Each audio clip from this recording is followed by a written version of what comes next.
All right. Hello, everyone. Kyle here, AA0Z. Welcome to the new CW Operators Roundtable. It's Monday night, 8 p.m. Central, 9 p.m. Eastern. Tonight, we have a whole gaggle of people. We have POTA royalty with us here. Vince, Hey, you wanna do your Da da da da da da da da da da da da da da da da da da da. hopefully we won't get a copyright with that. Dan, Hopefully we won't. WD4DAN is with us. Hello, Dan. hey, Kyle, everybody, how y'all doing tonight? We got Robbie, W1RCP. Hello. Hello, and I don't know why it says Robbie Pitts, but that's what I get for waiting to the last minute. We have James, KE8PZN, HRAG. Hello, James. What's up, everybody? And we've got Vince and Tim. Hello, how are you? Howdy, howdy. Howdy. Good after evening noon. So, welcome everyone. Welcome people in the chat. This is Hamvention weekend. Can't wait for Hamvention. I know a couple of us on the stream here are going to Hamvention. Dan, I think you are going next year. You're not going to make it this year, right? Unfortunately, next year will be the year. And then Robbie, what is your status? What are you going? It always falls on graduation weekend. So being a high school teacher, I'll probably never make it. Got it. I know James is going. James, you're going to be there, right? Absolutely. And then Vince, you are working this month, so you're not going to be able to show up. I am working. Now, that is a bummer. I know that you really wanted to go. Four-lettered word. Yes, I did. And Tim, what's are you going to make it out to Hamvention? No. No, I have a mountain bike race. Gotcha. Tim, tell me the status. Do you want to go to Hamvention at one point? Have you been out to Hamvention yet? Never made it out to Ohio. No. Are you striving to get out there at one point, or you're just like, oh, screw it, I don't care? Well, I mean, lately I've had so much work travel, and it just probably won't make. I don't know if it'll happen, but it's also peak of mountain bike racing season, so I don't know. Gotcha. Yeah. Well, very good. Thanks everyone for hanging out. We want to know your stories in the chat. I know that there are many of you that are new CW operators, and we'd love to hear your story or your shenanigans that happen whenever you operated POTA for the first time. I want to start off by, I got a new key today. So, Uh-oh. yeah, I have a problem. I have a big problem. So, Larry. Hi, my name is Kyle, and I have a problem. Hi, Kyle. Hi, Kyle. Hi. It's about to become our problem. Yeah. Uh-huh. So So, Amazon at the ready. so Larry N0SA lives here in St. Louis, and he is in a couple of clubs that I am a part of. And Larry always makes it known whenever he has keys available. And so many, many years ago, I learned about Larry's keys, and this was the first key. This was the SSA paddle that I picked up. I don't know when I picked this up, but I mean, it is so small, right? This is a tiny paddle. It's made out of pure metal. This thing, you could run a tank over it, and it would still run. I mean, this thing, I throw this in my bag, and it just keeps going, right? So then he came out with another paddle that I don't know what he calls this one. It's like the SSA, but it's got a top on it. So I bought that one. Then I was at a St. Louis Ham Fest called Winterfest that we have every January, and the QRP guys the QRP club had a table, and I was just scooting by, and I'm like, that looks like an N0SA key, and they're like, yeah, it is. It's all 3D printed with metal parts. And I'm like, how much? And they said $50. I'm like, here's 60. So I bought this one. I don't know how many people have this one, but this is an N0SA key. Then we all know about the CW Morse that has got the, it's inspired by an N0SA key. Now, these are the ones that kind of have trouble here and there. So, I don't know what to tell you. I've had issues with this key, and I wanted to love this key, and it's a great key, but it sends erroneous dits and dots, and we covered that in a stream. But he just came out with now what's called the M5 key. And this thing is an this thing is an absolute dream to send on. The precision and the feeling and the tactile and the positive tension. And I mean, this thing is just unbelievable. And it was $125. It is just a work of art. Probably the best key I have ever sent on. And I have a Bengali too. So I don't know if you can get these anymore, but man, is this thing worth every penny. And it's got a 3D printed top. It's got 3D printed paddles. The action on it is just absolutely unbelievable. And it's got a 3D printed bottom, but everything else is metal. Best key that I've ever sent on. Unbelievable. So, if you can score yourself an M5 key from Larry N0SA, go do it. It's great. These things are awesome. Is that a detachable cable on the back? It is. So Nice. it's one of his first detachable cables. That I like that. I've looked for them. I haven't been able to find any. So you have to email Larry directly. And he sends them, you have to send him money. And I bought this on Friday. He put it in the mail on Saturday and showed up today. I will have this at Hamvention, and I'll have it in my pack if anybody wants to not steal it from me and, play around with it. You're more than welcome. But this thing is unbelievable. Can't believe it. So I just wanted to share that tidbit on... you can be a small business and you don't need the engineering that Bengali has. You can make keys in your basement and them be absolutely wonderful, So anyway. Can I show off a new paddle I got? Of course, in Tim. the mail this week? Yes, go. So this is, oh gosh, there we go. It's got clouds. This is the Ashi paddle. It's made by a guy in Japan, and N6ARA has started importing them into the US. No way. Let me pin you here. Yeah, show us again there. That's gonna be too much work. Let's see. So the Ashi paddle, it's all plastic, and it just has a great action on it. And I've really enjoyed using it this week. Mostly just calling CQ to see if my signal's getting out because it's been so crazy with the solar storms. But the engineering on this paddle just feels so good. I think it has micro switches on it, just based on the feel of the action and the return. But super lightweight paddle. It came spring? with a leg strap. Is it spring or magnetic?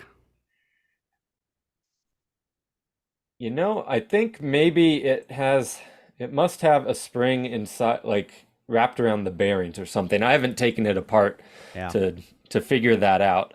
But N6ARA has a couple left on his website, and everyone knows him from the Tiny Key. Yeah, I have two N6ARA paddles. They're great. Yeah, but this is it's really fun. Feels good. Very good.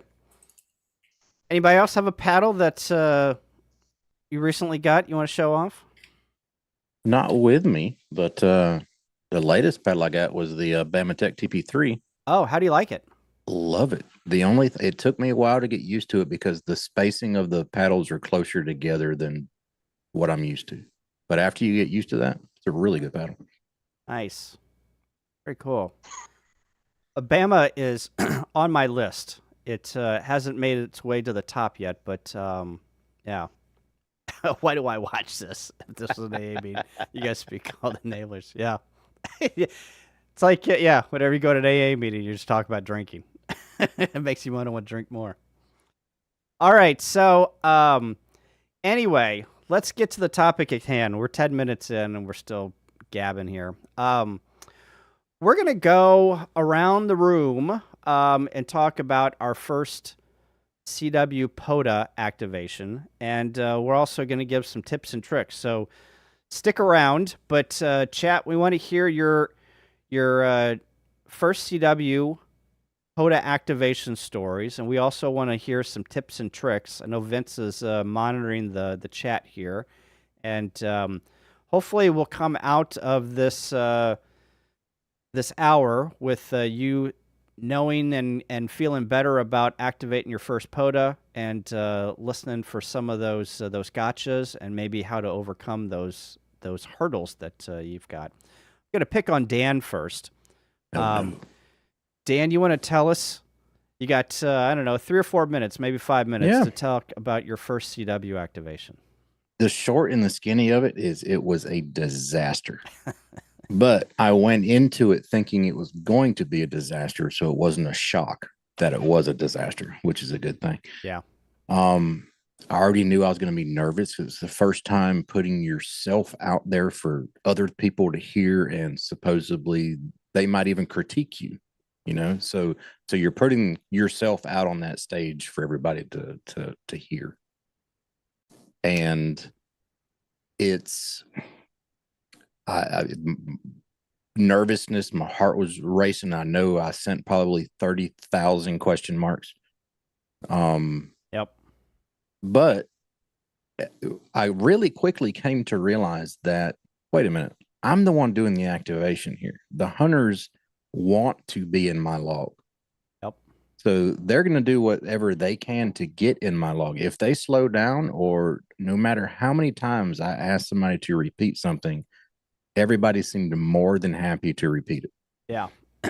And I could tell the people that were listening to my activation for a while, because when they called, they would automatically send their call sign like twice in a row. Yeah. You know, just to help me out that little bit more, because at the time I could get your prefix pretty much in one shot, and then I'd go brain dead and I'd have to question mark to get your suffix.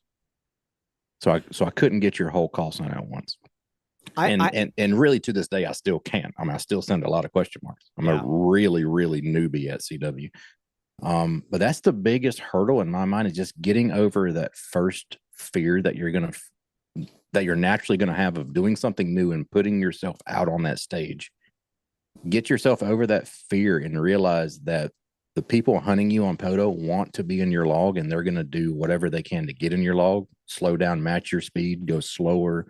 They'll repeat their call signs as many times as you need them to. And I think POTA is a great place to learn CW because of that. You're not going to get people mad at you that they're having to send their call signs 13 times for you to copy it, because, like I said, they want to be in your log. Yeah.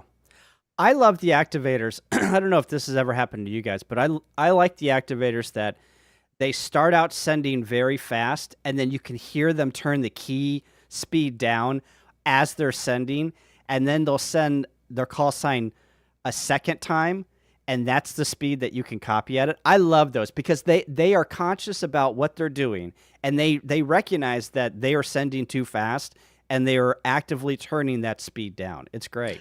And it's weird for me too. When I first start out, like the first time I do CW that day, I'll set my keyer at like 18 words a minute. And then I'll get used to that speed, and I'll get used to people at that speed. Then I'll bump it up to 19, maybe in like 10 minutes. And then I'll get used to that. Before I know it, I'm up to 20, 21, and it's fine. I'm still question marking every now and again. But it seems like once you get used to a certain speed, increasing it by just 1 word a minute is not really noticeable in your brain. And before you know it, you're going to be up to a good speed. So.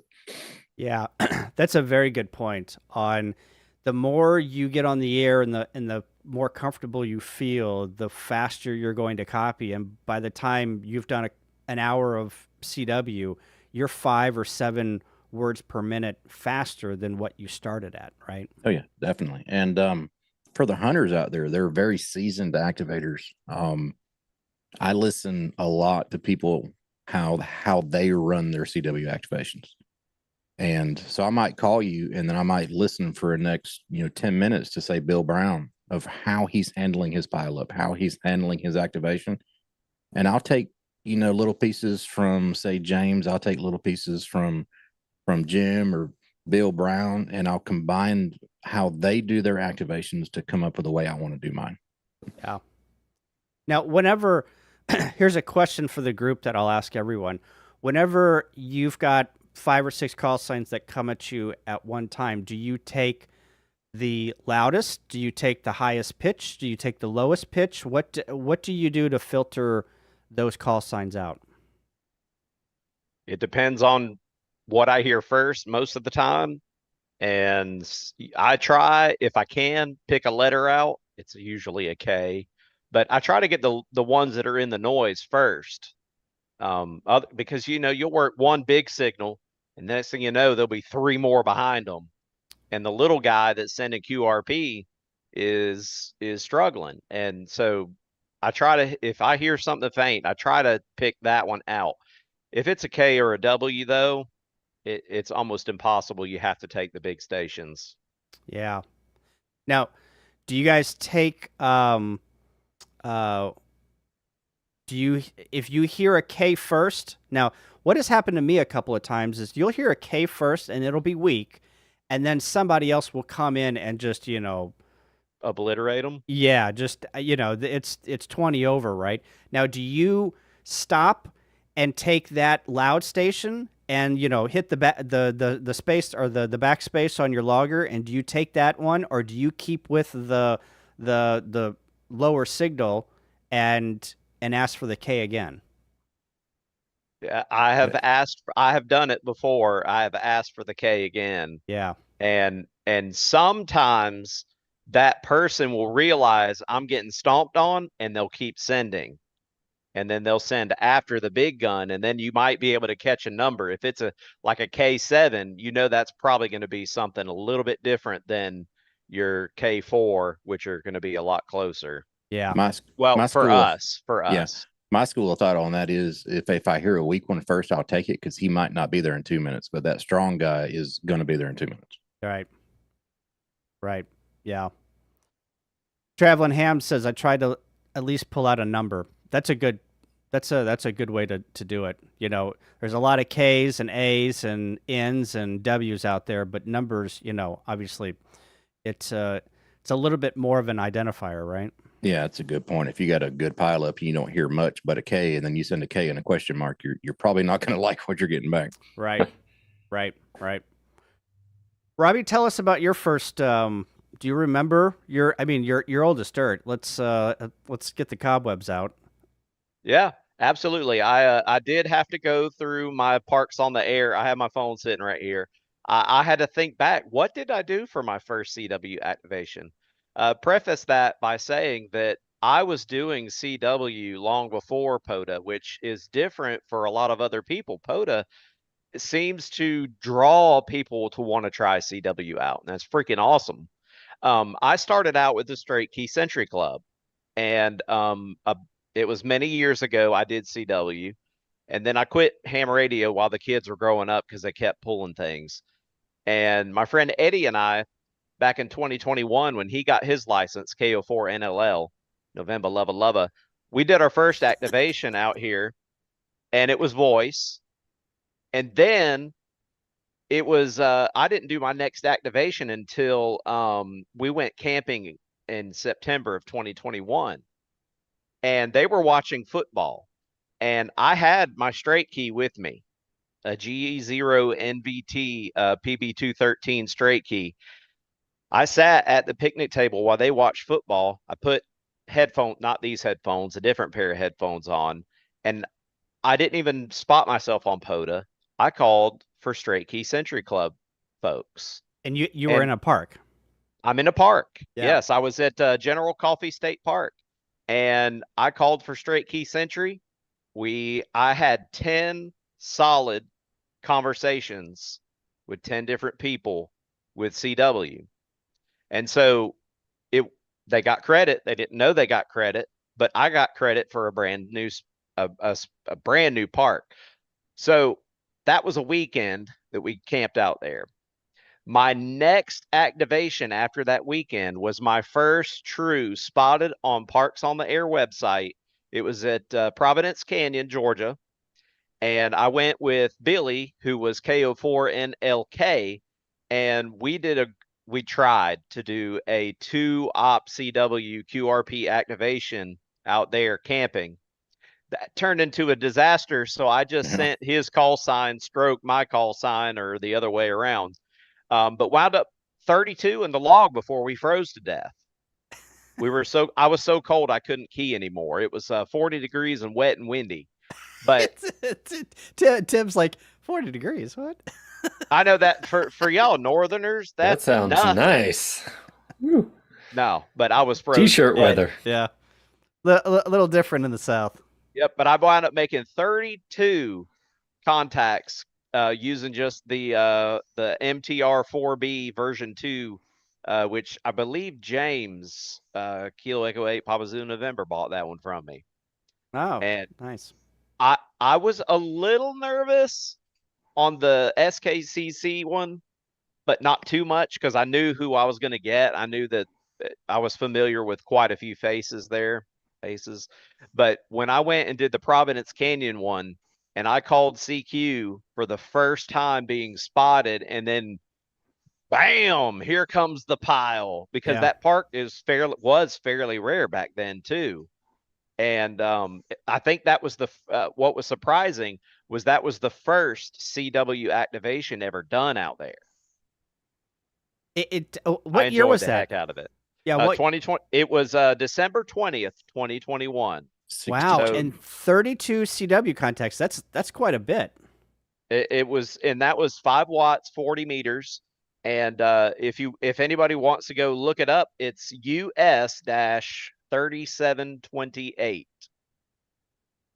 Very good. Dan, what did you say? 1962 when you asked the year. Yeah.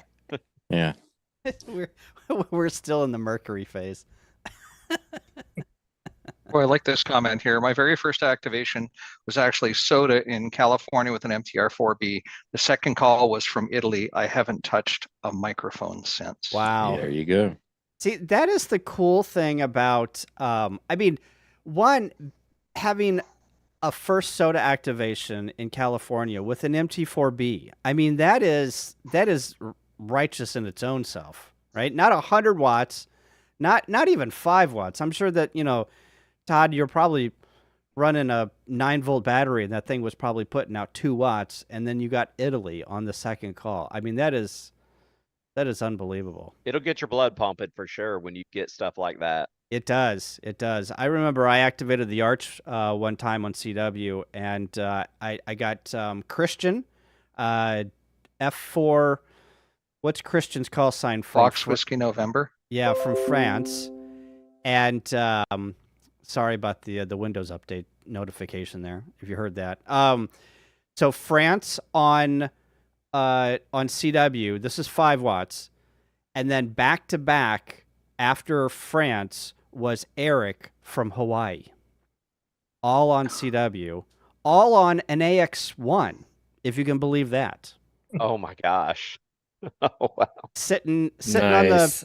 on the Arch grounds with an AX1 and a KX3 running 10 watts maybe, and CW, France, and Hawaii all in one. And at that moment, I was just like, okay, I'll keep the antenna.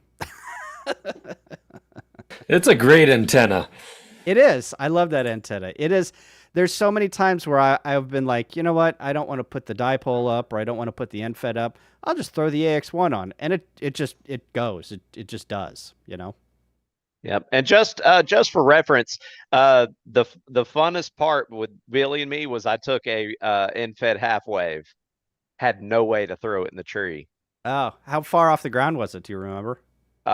We eventually got it in an inverted V, about halfway. I think we found like an old baseball or something that we wrapped the antenna and finally got it up over. And then, we were whacking the baseball with a stick to get the rest of it to come through the tree. Oh, yeah. To be new at a POTA activation. I guess that was my 4th one. Ed and Dan, the Arch tunes up on 160 meters real well. That'd make a really nice 160 antenna too. Back whenever National Parks on the air, which was 2016, I went and activated. Actually, I made a video. If you go back on my channel, I've got a video of it, and we were like we were next to the arch. We weren't right beside the arch. But if when I went back a second time later that year, the construction allowed us to get right next to the arch, and I was like literally tempted to tune that thing up, but I didn't. I played by the rules. They didn't want us like near that thing. So anyway,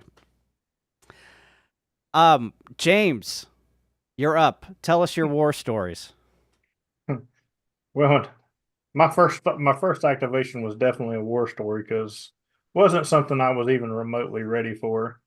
So in 2022, at the beginning of the year, I set a goal that by the end of the year, I was going to do a CW activation.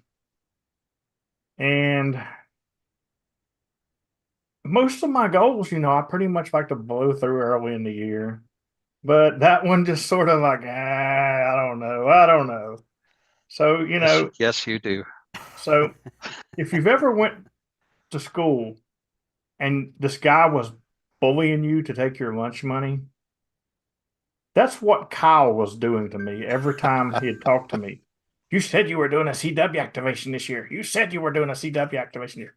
Matter of fact, at the Troll Pub in Dayton that year, he was like, man, it's almost halfway through the year, and you haven't done a CW activation. And Smoking Ape happened to be sitting there. And I said, you see this guy giving me a hard time? He's like, I'll believe in you. I know you do it. So December 31st rolls around. You were getting close. Yeah, whenever it got to we did a stream together right before Christmas, and he's like, I'm going to do it the last week. And I was looking for him on the POTA page. It was right before Christmas. I put a Discord room in and said, anybody interested in hunting me in a CW activation, let me know and I'm going to put you in this room. So I put about 20 names in this room. And I ain't going to lie, I cheated like crazy. I wrote everybody's call sign down in that room on a piece of paper just so I could look at it. And we go on December 31st and they start sending, and I'm trying to look, and I'm like, man, this sucks.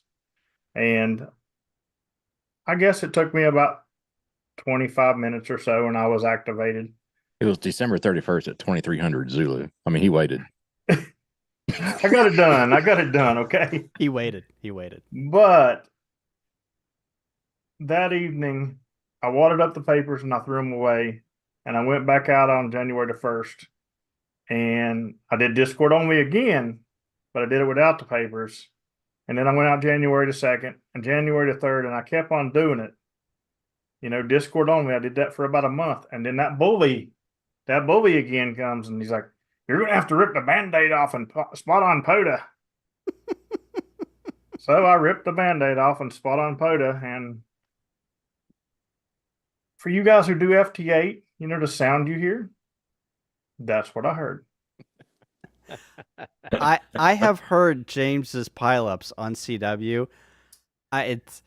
He went into full Christmas Island de-expedition mode on POTA on CW. It was unbelievable. They're as thick as maple syrup in February. It's pretty brutal at times. So, and back to your question on who do you take first? Yeah. In a pileup like that, I try to take about 3 calls first.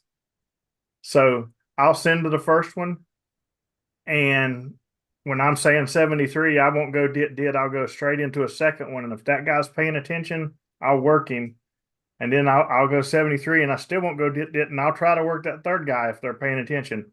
But most of the time, people's not used to that kind of thing, and they're like just sitting there when you call them back.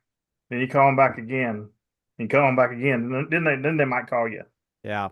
Now, you have gotten that way. You have gotten into that mode because you have a lot of the same people calling you over and over every single day, right? And you have, and this is the same for everyone on this group. I'm kind of looking at James and Tim and Vince that do a lot of activating on POTA and SOTA. You guys hear people's fists, and within the first couple of dits and dahs who that person really is, right? We just lost James. But oh yeah.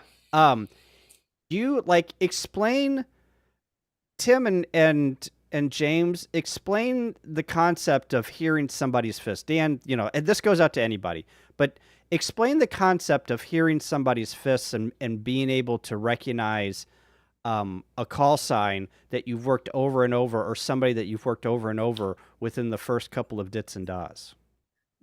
Well, go ahead, Tim. So it is a matter of hearing it over and over and over, and maybe chasing them even, and listening to how they manage and run activations. But it's a combination of not just the way they send and the spacing, but kind of the entire spacing of their call sign, I think, so that when you hear that pile up, you can kind of pick out the rhythm, and maybe you only got the first and the last, but hey, that was kind of the length of Whiskey Zero MNA, and you call them back, and there they are. Yeah. And I agree with that. That's kind of my superpower in POTA. Like, I'm used to running these crazy sideband pileups where, most people just hear this big, huge concert roar. And I'm picking out like 10 and 12 contacts out of there and then running them. And I do that by getting used to people's tone to repetitively call me. I don't even hear call signs most of the time. I hear their tone. That's why in a pileup, when I've got 20 people running 1500 watts and I've got Kerry from Pennsylvania just saying QRP, and I throw out his call sign just off him saying QRP, and he's like a 5-1.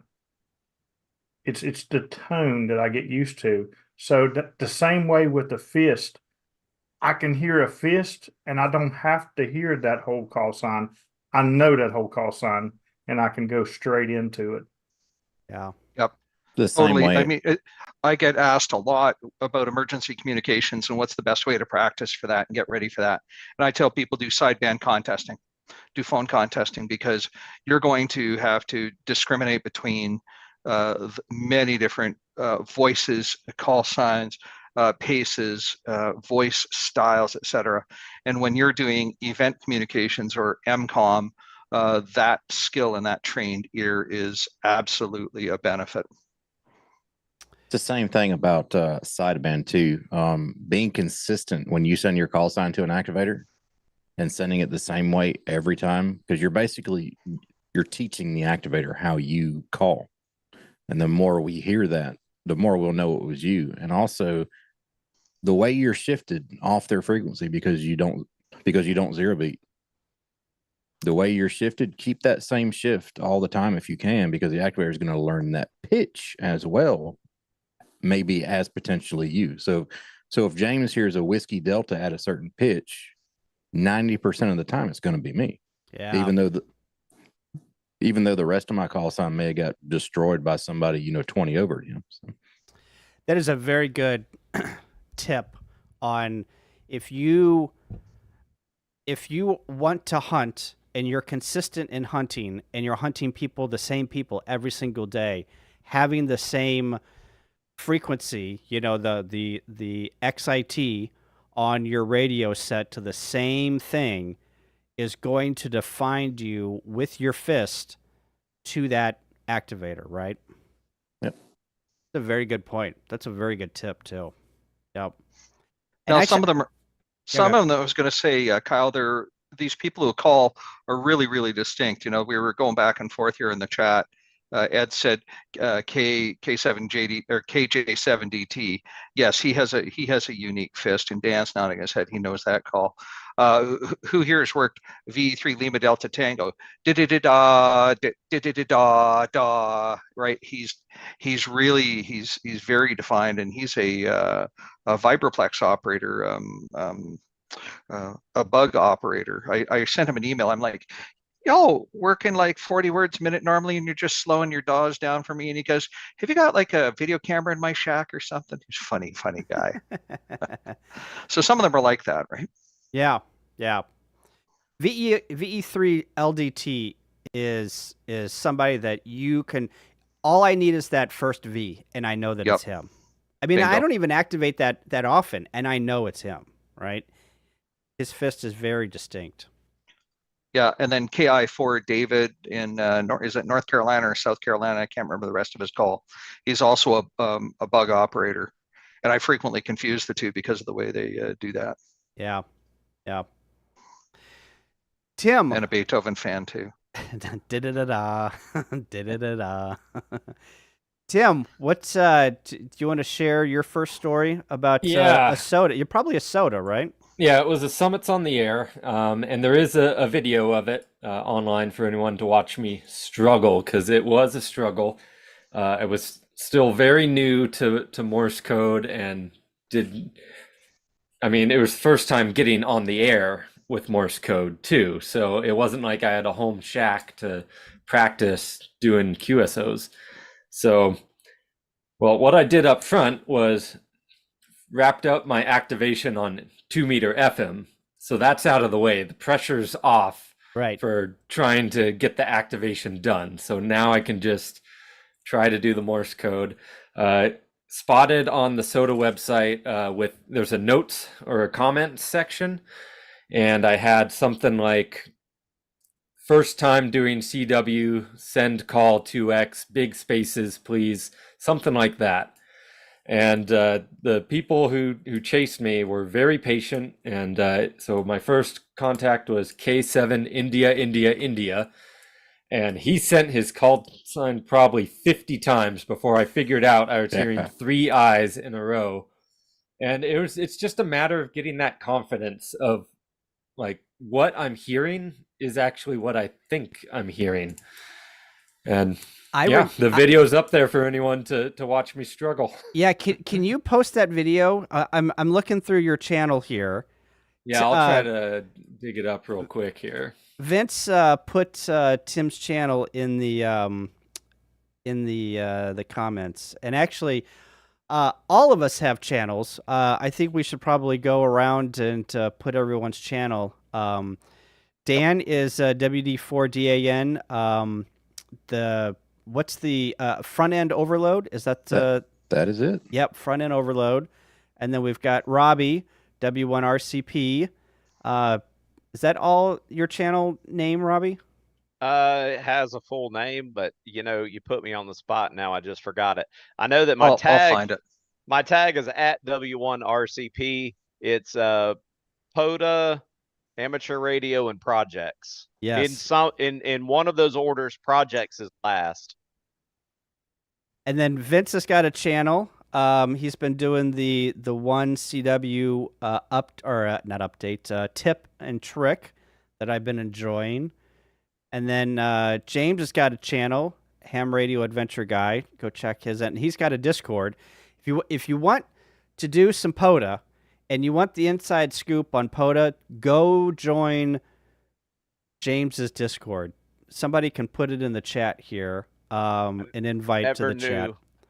Never knew how much trouble one could get in by being in there. Yeah.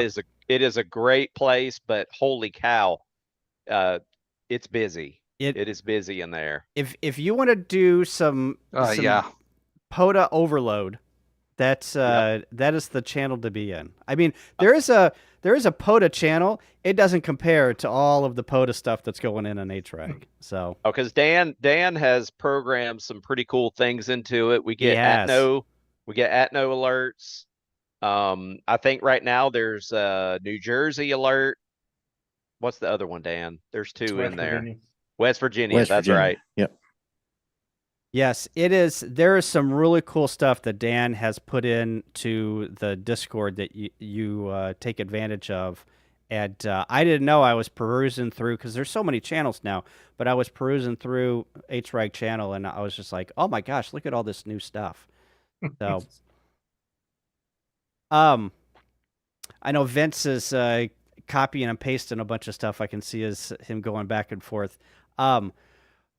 Let's go to Robbie. Did you share a tip or a trick that you had, or do we need to pass it to James and come back to you? I don't remember if I shared a tip or trick. Just don't be afraid. Yeah. and just like with Vince's interview that I did with him, if you have if you want it bad enough, I won't say the exact same thing I said. You go watch it with his channel, but if you want it bad enough, you'll go for it and you'll stick to it. Yeah. And also, even if you think that you're not ready, if you know the characters and you know the numbers and you can decipher, even if it takes you, 10 seconds per letter to figure out what you know and be like, is that a K? Was that a K? Was that a da da da? I don't, even if you're to that point, go activate. You're ready. Like, first, go through the carousel on Long Island CW Club, learn the letters, learn the numbers, learn your question mark, right? And then after that, you're ready. Go forth and conquer, right?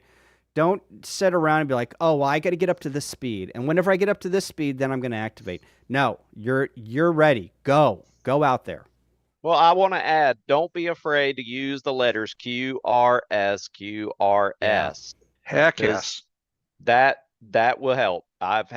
Hey, even me, who I consider myself to be like, CW is what I want to do, and I go out and I'm almost look like I'm going to sleep in my videos.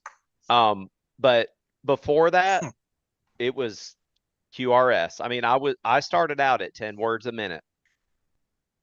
That's all I sent, 10 words a minute. It'll help if hunters and chasers the other people will know slow what it down. means. Yeah. I mean, That's true. Send at a comfortable speed, right? And if that's 5 words a minute, that's 5 words a minute, right? And hunters, if you hear a new CW operator out there, or you see it spotted and it says new CW operator, put some Farnsworth spacing in there, right? Go slow. You can still send it 20 words a minute or 22 words a minute, but send that, da-da, da-da, da, da, da, da, da. Send it slowly so they can figure out what's going on. There's nothing worse than, there's one thing to slow your speed down, but, I think the current method on learning is to learn the characters at 20 words a minute, but put some Farnsworth spacing in there, I had an hour conversation with a guy that did that with me, with Stray Key Century Club. He was on a bug. He couldn't slow that down easily because he'd have to move all the weights, but he wanted to chat with me. So he did just that. It was da-da-da-da. And he put enough space between the letters that I went, I'm not counting dits and dots right now. I'm just hearing the letter. And that will make you a better operator. So, and also with what you said, getting out there, get on the air, get that experience. You have atmospheric issues. You've got QRM, QRN. You've got, you might have your kids out there saying, I got to go to the bathroom. You get to learn to deal with all that stuff and work through it and learn how to manage it. It makes you a better operator. Yeah. Yeah, it does. It makes, you get to know, like we said, people's fists, and the more practice you get, obviously, you run into issues and you learn how to work through those issues. Yeah,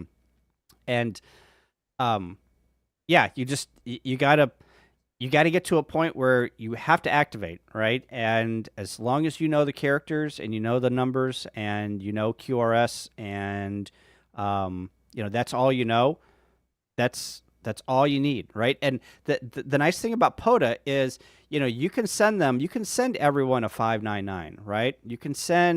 You don't have to get their state. You don't have to hear the Q codes, QRM. There's a lot of stuff that I don't hear because I'm writing something down or I'm trying to do something else, and they'll send their state and I'm like, okay. Or the nice thing about loggers today is they'll send their state, but I'll just confirm their state. Their name and their state and their location will come up in my logger, and instead of check balance. Yeah, it's just a check, right? So I got a question for y'all, and I bet a lot of the audience is going to feel like this way too. So, show of hands, who didn't want to get on the air until they learned at least a few words? Oh, me.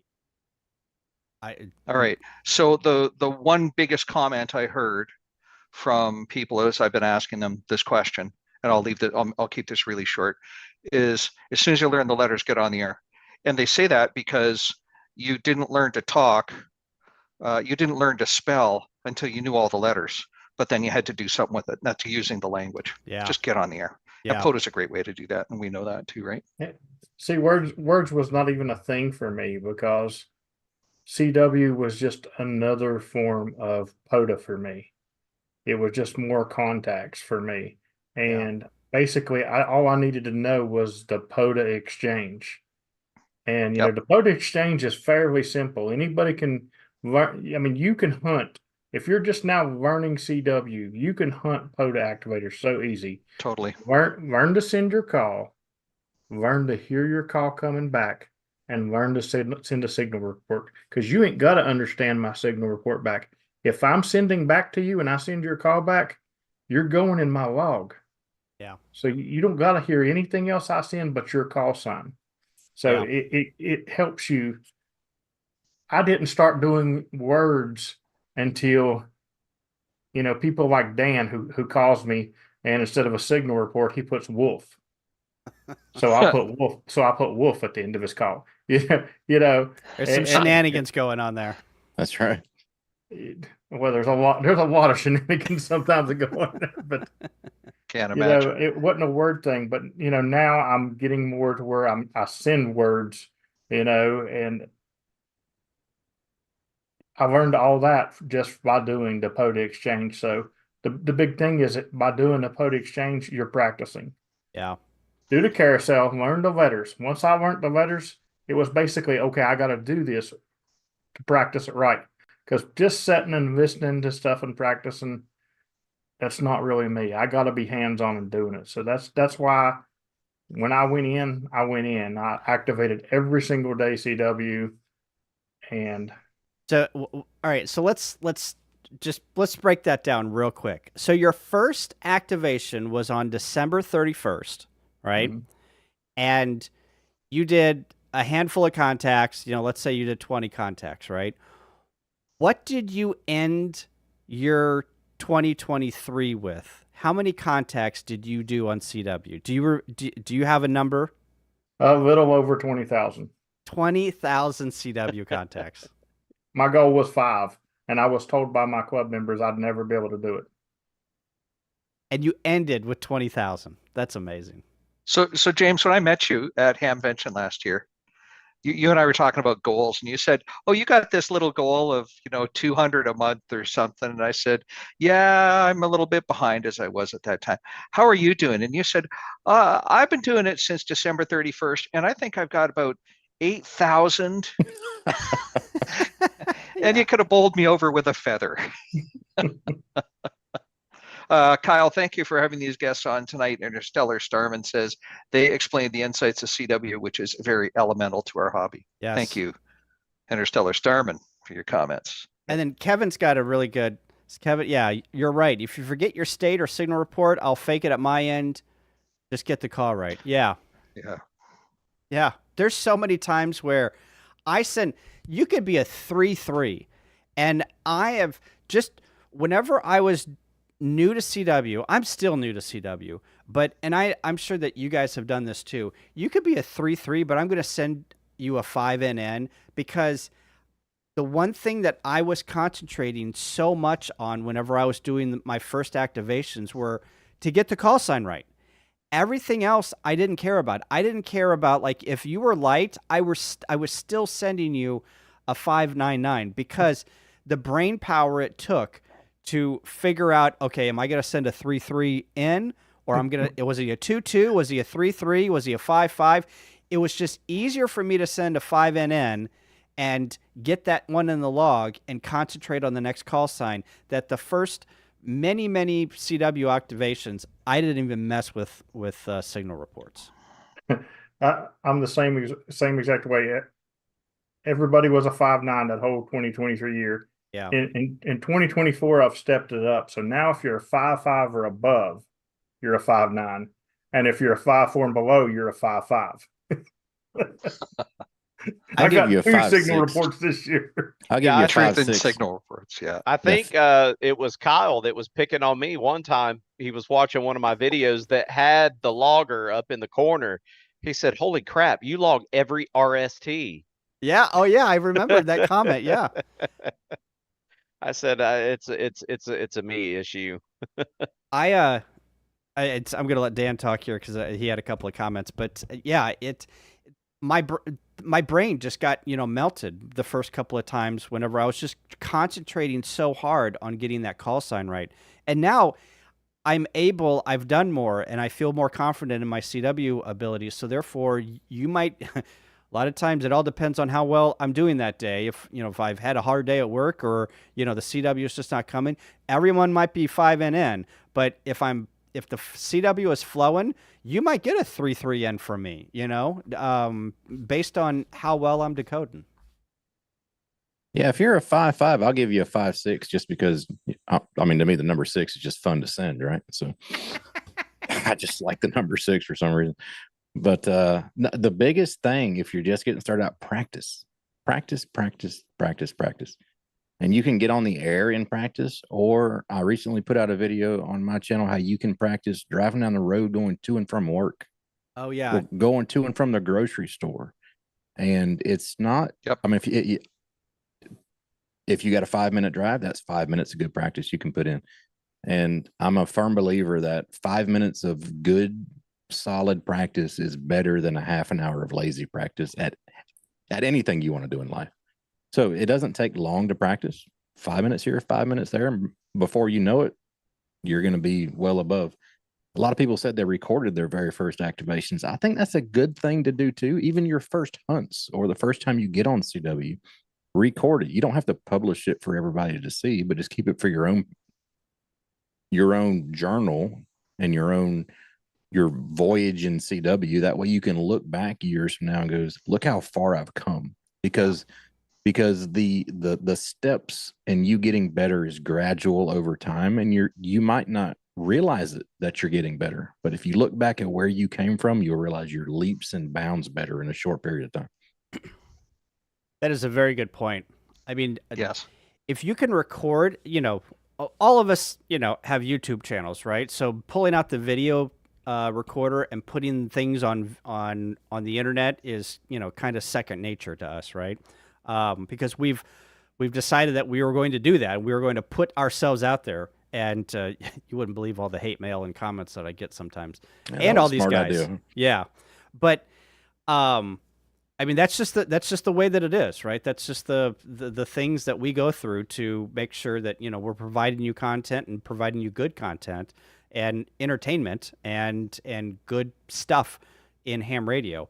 But you don't have to do that. You can buy a GoPro. Even if you have your phone, a second phone, you could record your activation and play it back for yourself internally and put it up on YouTube and make it unlisted, right? Nobody knows, or make it private, right? And keep that video journal of your progress, and then come back 6 months later and be like, oh my God, look what I was doing 6 months ago, and now look what I'm doing.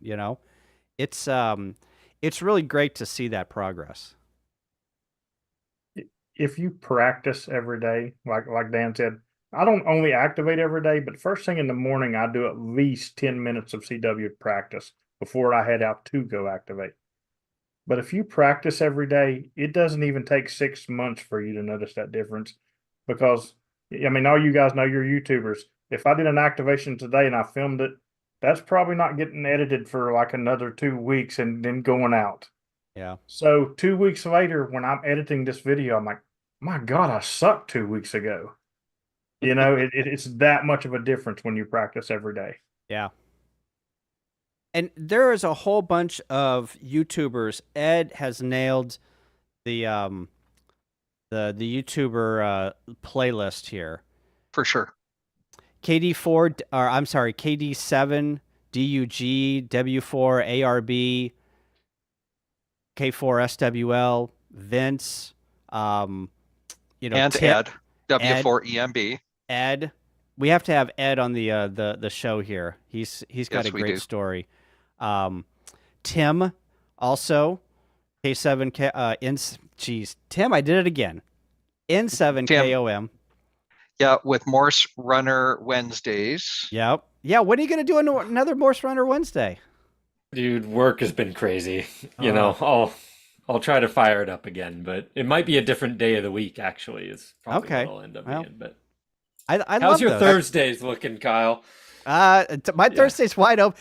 Tim, for you, it's wide open, buddy. All right, Morse Runner Thursdays. Here we go. Patrick's got a great comment in here. I'm close to getting on the air and hunting POTA CW for the first time. It would definitely be James and friends because I work them sideband and I feel that I know them a bit. Yeah, that's another great comment. You see these guys do YouTube and you see their face and you see how they activate CW, and it's a calming thing, right? Where they get it, right? There's some people out there that don't get it, and they're not going to slow down for anybody. It's the comfort factor too. Like I can work anybody on this screen and know that if I mess up, you're going to be like, okay, I've been there, no problem. Yeah, exactly. Right. And if you're scared to rip that Band-Aid off and spot on POTA, you can always go over to like my Discord and go in that CW room and say, hey guys, I want to do CW activation, but I don't want to spot. Can you guys help me out? You'll get activated. Yeah. Yep. And I think the old timers called that making a sked. Yes. Making a sked.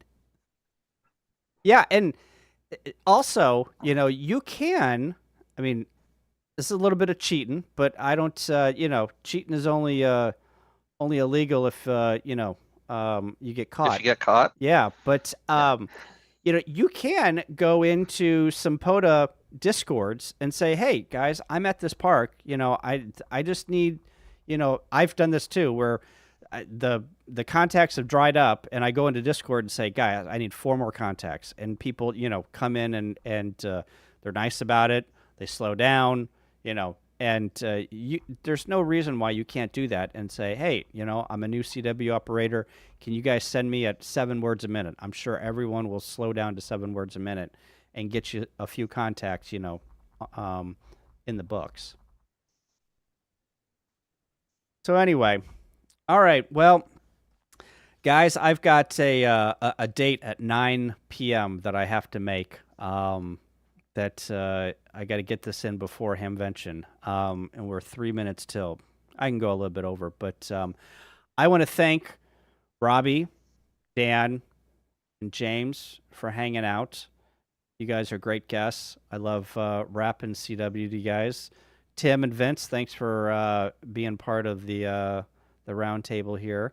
We're gonna have these guys on again. They make good conversation. They make easy conversation too. So Kyle wants his ice cream. Well, I wish it was. I don't have any ice cream in the house. If you can believe it. Ice cream or Chipotle. It's I one don't of the believe two. that one bit. Robbie, I am pissed at Chipotle. You know what they did to me? Oh Lord. The trigger words. Here we go. Those effers. I rolled in Chipotle after tennis, and they were out of chicken. They were out of white rice. They were out of pinto beans. And I'm like, what are you going to give me? Like just a bowl of salsa? And so whenever I got through the line, right, I only had 4 things in my bowl. And Please, I said, they charge you full price. I hope not. Exactly. And the guy said, can I get extra beef or extra ground beef because, you didn't have all of these other ingredients? And he goes, yeah, sure. And then I went over to the cash register and they charged me for double ground beef. I could have $16 for a burrito bowl. I'm gonna quit asking you where the nearest Chipotle is then. I'm going to Qdoba next week. Actually, well, I'm heading to Hamcation on Wednesday, so no burrito bowl. And there's a Sundrop stop in the mix in there. Yes. But time for your annual stock up. Okay. But yeah, I might switch to Qdoba. Those guys. I can't believe it. All right. If you see us at Hamvention, please come up and say hello. We'll be at the Troll Pub on Saturday night. So come say hello. It's at downtown Dayton after 5 p.m. or so. And yeah, that's about it. Tim, you want to plug anything on your channel real quick? Yeah, not CW related, but a month ago we did a summit to summit party in the Portland metro area. We had 30 operators out on 20 plus summits, and it was a great time. Wow. Wow, that's awesome. Pretty freaking cool. Nice. Dan, what's coming up on your channel? Not a lot actually. This week and next, I'm pretty busy with the real life stuff, believe it or not. So hopefully get out soon and do some more CW and sideband activations because I miss doing it. It's been a couple of weeks since I put one up, and hopefully hear everybody on the air. Yes. I have a story about Dan. Dan, we were at Huntsville, and Dan, I was activating CW at Huntsville State Park or Montesano, and Dan went to the parking lot with his 100-watt radio and blew me out of the water. I turned it down to 5 watts. I didn't want to destroy you. I could hear my own echoes off the trees. You had the volume so loud. It was so loud. It scared everyone in the pavilion. I've done that. I've done it to Dan at 100 watts. Yeah. People jumped. I mean, I have video of it.